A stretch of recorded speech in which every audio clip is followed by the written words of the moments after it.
All right, so we're running a little bit late on this week's Q&A, so we're gonna jump into the questions here in a second, but if you guys wanna make sure to get your questions answered for next week's Q&A, you can either drop a comment down below on this actual video, or you can obviously turn on post notifications and keep an eye out for the community post tab that I post randomly every single week asking for questions, okay? I usually answer about the first 3 to 5 questions in each space, so if you wanna make sure that your question's answered next week, turn on post notifications and obviously be one of the first people to comment a question, okay? So let's jump into these. Now, the first question right here is, do you think Udemy is still a viable option for making courses? Or would you jump straight into Teachable / Skillshare or any others if I was starting from scratch in 2020? So first and foremost, yeah, I think Udemy is definitely still a viable option for making courses. 100%, okay? I just made a Udemy course, a brand new one, earlier this week. I still do it all the time. Now, for me specifically, it really depends on where you are in the content creation process and where you are in the kind of, curating an audience,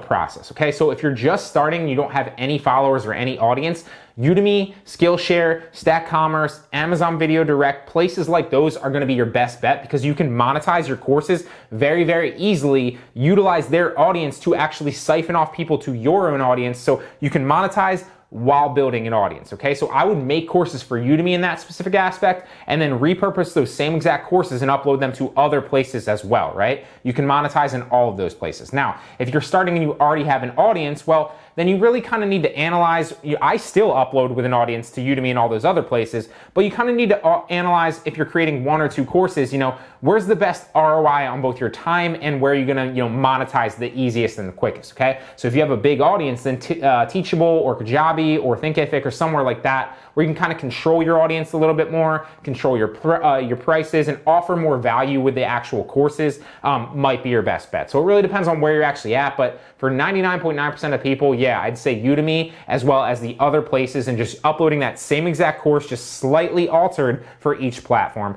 is probably your best bet. So moving on to the next one, and that is, I'm having a hard time understanding Amazon's payout schedule. Is there a video or a training on this? Is there a best practice to track monthly sales, profits, etc.? So Amazon's payout schedule is every 2 weeks. Now there is something called payability, and there's not other softwares, but there's other programs and other things out there that you can sign up for to get paid like daily or weekly. I don't recommend those because they're literally gonna kill your profit margins. So they're gonna charge you an arm and a leg to have the ability to get paid every single day. Now for some people that works if your margins are super high, but for most resellers like myself and even a lot of private label sellers or especially wholesalers, that's not the name of the game for you, right? You wanna acquire, quality inventory, gauge the competition, the sales velocity, all that good stuff, right? And then keep your margins so that you can reinvest that profit back into more quality inventory, right? You scale that way, okay? Or you're looking at it this way, you scale that way, okay? So in most aspects, I wouldn't get the payability or the every single day, even though it's gonna give you access to quicker payouts and quicker money, it's gonna kill your profit margins, okay? Now the next question in this is there best practice to track monthly sales, profits, etc.? There's 2 ways to basically go about it. You can either use an inventory tracking software that also does like your profit and stuff, which a good example of that might be like Inventory Lab. That's one that a lot of people use, although there are a couple out there. For me specifically, since I do a bunch of different business models, I'm not just doing wholesale or just doing arbitrage from like retail sites, right? I literally do 6 different forms of arbitrage.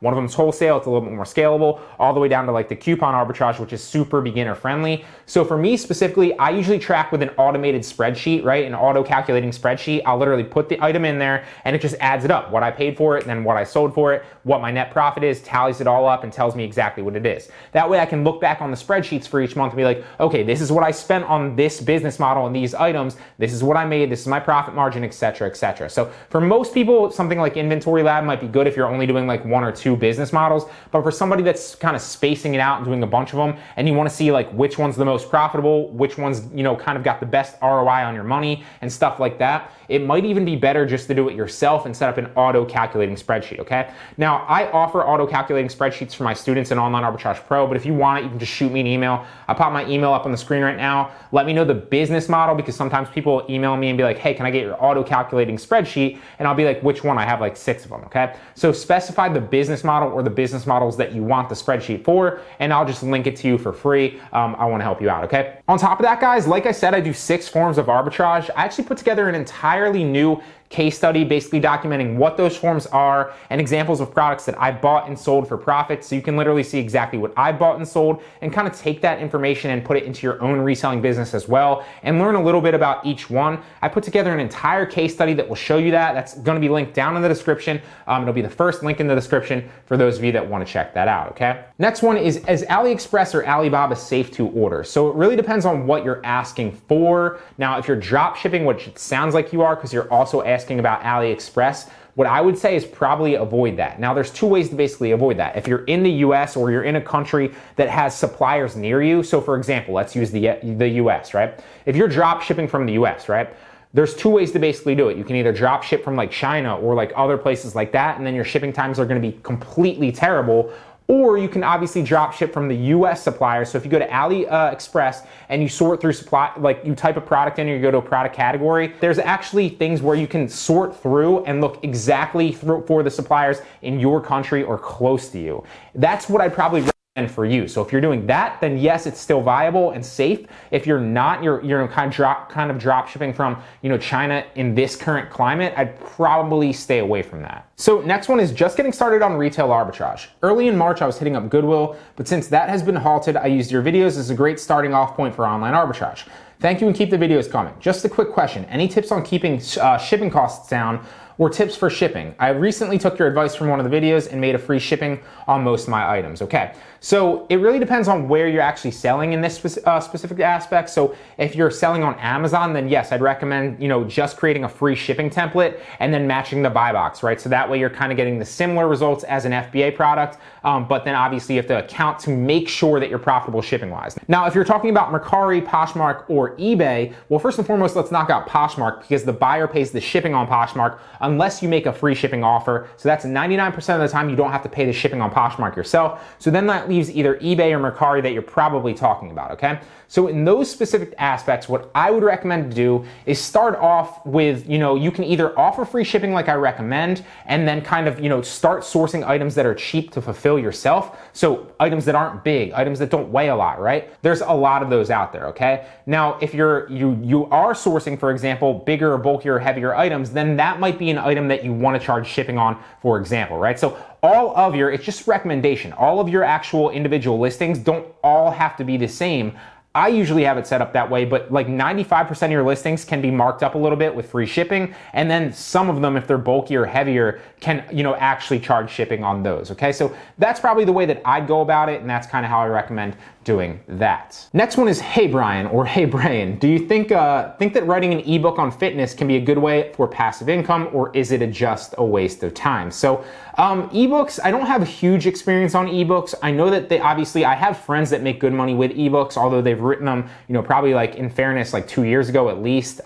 So can it be a good source of passive income? Yes, although in my experience, the majority of ebooks don't really earn that much because it's just like such a flooded market. So to answer your question, yes, but you have to define what good is to you. Can it bring you in a couple extra $100 every month potentially? Yeah, but will it bring you a couple thousand? Probably not. So next one is, hey Bryan, in your OA course, you mentioned that we shouldn't buy products if they aren't Prime eligible.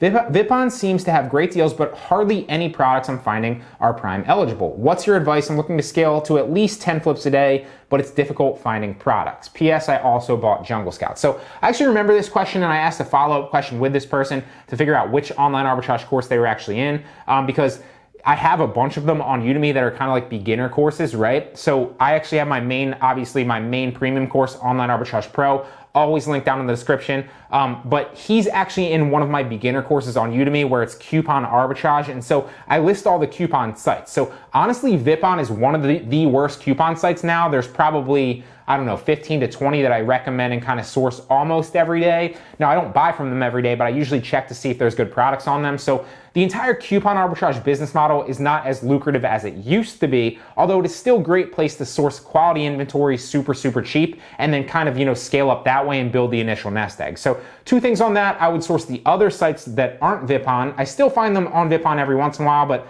very, very rarely. VIPon's not one of the good sites anymore. But if you guys want those, there's a cheat sheet down in the description that literally has all the sites that I source from and all the coupon sites. I would just sign up for that, grab that, it'll be emailed to you, and then you can literally start sourcing all those sites that aren't VIPon. So next one is, do you have any recommendations of similar things for Depop users? So for me specifically, I don't really sell on Depop. I actually outlined a video that has like the top 20 sites for resellers, and Depop is one of them, okay? But it's one of the ones in, I think, tier 3 where it's like, hey, it might be, you know, it's potentially on the up and coming, but like I don't waste my time listing on it now, because it just, I find other, you know, better sales on other platforms like eBay, Poshmark, Mercari, and Amazon, obviously. So while I don't sell on Depop, so I don't actually have any recommendations for it myself, if it's working for you, I just say continue to do it. Although in my specific experience, Mercari, Poshmark, and eBay just completely outperform Depop, you know, ThreadUp, Tradesy, all those other ones, okay? Brian, are you a Philly guy? So yes, I am a Philly guy, living right outside of Philly, as you can see with the pictures behind me always. So answer to that is yes. Next one is, good video, man. How are you listing your FBM orders? Can you make a video on how to price a product with shipping and all that? So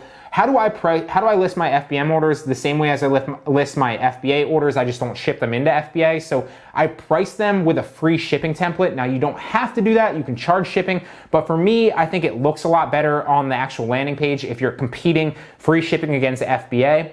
He's obviously asking now where, you know, with the economic climate that we're in currently, you know, that it makes sense that you can't ship items into FBA, right? Because it's not open. So in my specific aspect for that, I usually just create a free shipping template. So you can do that if you're a professional seller. You can go into your settings, shipping settings, and create a brand new template that offers free shipping and apply it to all your current inventory as well as new inventory as well when you create a listing, okay? So that's kind of how I do it, and that makes it super easy to just match the buy box price.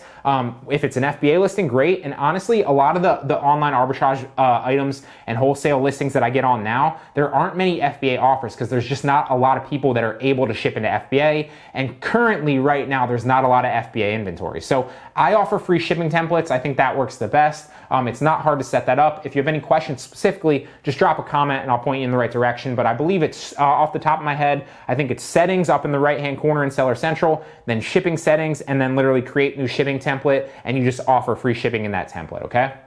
Next one is, I've got an unrelated question. Is it possible to make wholesalers send in products to Amazon directly? And how would I approach this scenario? By wholesalers, he means, okay, so yeah, it's 100% possible. I do it all the time. In fact, I would say 99%, but it's probably not that high. About 95% of the time with liquidation or wholesale, where I'm buying with the intention of shipping it into FBA, I just order it directly into FBA, right? A lot of liquidation companies and a lot of wholesale companies will literally send it directly into FBA for you, and they have their own warehouses. So there are some that won't, but the majority of them will. Obviously, that's just something that you orchestrate and set up with your wholesale supplier relatively easily. And if they're a legitimate wholesale supplier, they'll be, one, expecting that question, and two, they'll let you know super easily and super fast if that's something that they can do, and how, if it is, how you guys can go about doing that.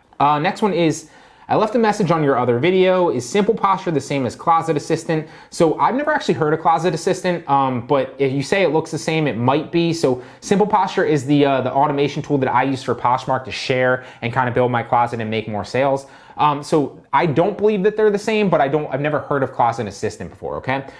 So does it matter if you have a ton of shares versus followers? Thank you for all the tips. So meaning if you don't have a high follower count, but you're sharing a lot, does that, kind of set off Poshmark's algorithm? And no, I would say that doesn't. I don't have specific experience doing that, because when I had a little bit of followers, I wasn't using automation at that time. That said, I have an entire course, not just a Poshmark course, not just like many courses on Udemy like we talked about, but also a premium course, Online Arbitrage Pro, linked in the description, where I teach people how to use that automation software to sell on Poshmark easier and quicker, and nobody has ever had an issue with it regardless of the amount of followers that they have. So in short, I don't believe that the Simple Posture and Closet Assistant are the same, although I've never heard of it, and no, I don't believe that it matters, share to follow ratio. Next question is, do you compare your listing price on Amazon before I list it on other places, and do I do it based off the research?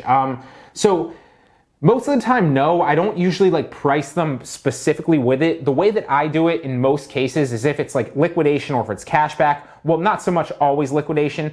If it's liquidation and there's not an Amazon listing to go off of, then you need to do product research and, marketplace research on other platforms. A great way to do that is Sellhound. So it'll show you, if you type something in like a keyword or a specific product, it'll literally show you, here's all the listings and here's what people are charging for it. So in that aspect, you need to do market research and then price accordingly. For me specifically, most of the items that I buy from liquidation have a corresponding Amazon listing. Most of the items, not most, all of the items that I buy cashback and coupon have a corresponding Amazon listing. So in that aspect, what I usually do myself and teach others to do is list it a little bit higher than the Amazon listing so that you can list it high, be patient, accumulate interest, and then make offers a little bit lower than that, obviously, to simulate urgency and value, okay? So that's my best approach, but I usually don't, kind of try to price accordingly with Amazon. I'll literally price it higher. That way it seems like there's more value in the listing when I drop it and make an offer, okay? I hope that makes sense. Are you on Instabrother? So yes, I am. That's always also linked down in the description with all my social media. I'll pop my Instagram handle up on the screen as well though. Next one is, I've been following you a while already with my other account. I would love to know how you deal with offering the same items on multiple sites. How do you track them? Is it easier? Is it an easier way to be listing them on multiple sites at once? Okay, so the way that I've actually answered this question before, but it's a good one because people always ask it because it's just smart business, right? Like if you're selling on eBay, why wouldn't you list on Amazon, or if you can, obviously, or on Poshmark or Mercari, right? So what I recommend people and what I use is List Perfectly. It's a super easy to set up a multi-channel listing software that way you don't have to actually spend the time listing on Poshmark and then list it on eBay and then list it. You get the picture, right? You can just list it on List Perfectly, which will then cross-post it to all of them at once. Now, you do need to make sure that if you sell it on one, you take it off of the others, right? So it's really easy to do that. The way that I use that is, for example, let's say you have an item on eBay, Poshmark, and Mercari at the same time, right? And you have like multiples of that item, right? Well, on eBay and Poshmark, you can keep the quantity of that item in your actual listing, right? So if I sell it on one of those, then I know, hey, I'll just reduce the quantity on the other, and if I have more, I won't delete it on Mercari, right? If I sell it on Mercari, for example, then you can only make one listing on Mercari. You can't have multiples of that listing or multiple quantity. So in that aspect, if I have more, well, I'll just relist it again, looking at Poshmark and eBay, seeing that I have more of that inventory, and I'll do it that way. So that's the short answer. If you sell it on one, make sure to take that or that quantity off of another one. But I use either Poshmark or eBay to kind of track my inventory quantity. But if you just have singles of everything, then just take it off the other platforms, okay? And that basically sums up the Q&A, guys. So I really hope all those questions helped you. I like kind of doing these because it kind of, challenges me to think and kind of come up with answers for you guys on the spot. I don't set this up. I don't plan these answers out at all. And I think it kind of gives you a raw take on how I would approach different, problems or situations, right? It doesn't have to be online arbitrage. You saw content questions in there. Sometimes you see marketing questions, broad general entrepreneurship, stuff like that. So if you have any questions at all, drop them in the comment section below. I would love to answer them for you. And if you want to make sure that you get your question answered on next week's Q&A, make sure to turn on post notifications and look out for the actual post in the community tab where I ask for questions for the Q&A, okay? With that being said, I'll see you in the next one.